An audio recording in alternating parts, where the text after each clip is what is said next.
Hello everybody, wanted to say a few words about chapter 18 that you're going to be reading this week out of the Rourke text.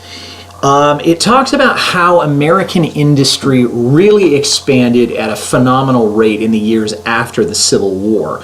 Now there's a number of factors that went into that expansion.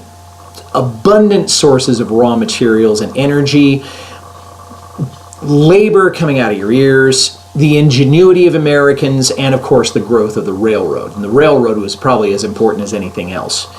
You'll also see in the chapter that party politics had a fascination for Americans in the closing years of the 19th century, the same way as it has had in the opening years of the 21st century.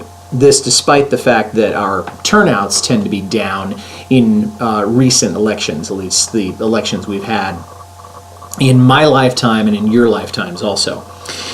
A critical issue, and one that we're going to be talking about a lot in future chapters, is the biggest issue of that era was really the currency system. Hard money versus soft money, paper money versus silver and gold. We'll be talking about that a lot, but it comes up for the first time in chapter 18.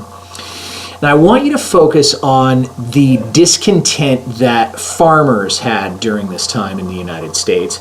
And I also want you to not paint the Gilded Age, this era that we're talking about, with too broad a brush. It's true that some of the Gilded Age presidents were basically party hacks, but some of them really were very decent human beings. The presidency of Chester Arthur, I think, really suggests that.